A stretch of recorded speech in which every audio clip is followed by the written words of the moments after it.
Kunnickal opticals, Eramallur.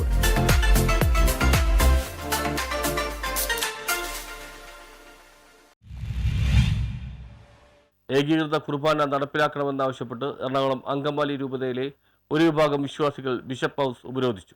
ഏകീകൃത കുർബാന നടപ്പിലാക്കണമെന്നാവശ്യപ്പെട്ട് എറണാകുളം അങ്കമാലി അതിരൂപതയിലെ ഒരു വിഭാഗം വിശ്വാസികൾ ബിഷപ്പ് ഹൗസ് ഉപരോധിച്ചു. സമമായി 2 കുർബാനകളും ചൊല്ലുന്ന രീതി നടപ്പിലാക്കാൻ അനുവദിക്കില്ലെന്നും ഏകീകൃത കുർബാന എല്ലായിടത്തും നിർബന്ധമായും നടപ്പിലാക്കണമെന്നും വിശ്വാസികൾ ആവശ്യപ്പെട്ടു. സീറോ മലബാർ സഭയുടെ സിനഡ് നിർദ്ദേശിച്ച കുർബാന അർപ്പണ രീതി നടപ്പിലാക്കണം. സീറോ മലബാർ സഭയുടെ അധ്യക്ഷൻ മാർ റാഫേൽ തട്ടിലാണ്. അദ്ദേഹത്തെ മറികടന്നാണ് മാർ പ്ലാമ്പാനി സൂപ്പർ മെത്രാനായി പ്രവർത്തിക്കുന്നതെന്ന് സഭാ സംരക്ഷണ സമിതി ഭാരവാഹികൾ ആരോപിച്ചു. മാർ റാഫേൽ തട്ടിൽ നേരിട്ട് വന്ന് മാർ പാംപ്ലാനിയെ നീക്കം ചെയ്യുകയും സഭയുടെ വിശുദ്ധ കുർബാന മാത്രം നടപ്പിലാക്കുകയുള്ളൂ എന്ന് അറിയിക്കുകയും നിലവിൽ ശക്തമായ സഭയുടെ ഒപ്പം നിലപാട് സ്വീകരിക്കുന്ന ക്യൂരിയ നിലനിർത്തും എന്ന് അറിയിക്കും വരെ ഉപവാസ സമരം തുടരുമെന്നും നേതാക്കൾ അറിയിച്ചു. മാർ പാംപ്ലാനി പോലീസിനെ ഉപയോഗിച്ച് വിശ്വാസികളെ അടിച്ചമർത്താൻ ശ്രമിക്കുന്നുവെന്നും പ്രതിഷേധക്കാർ പറഞ്ഞു.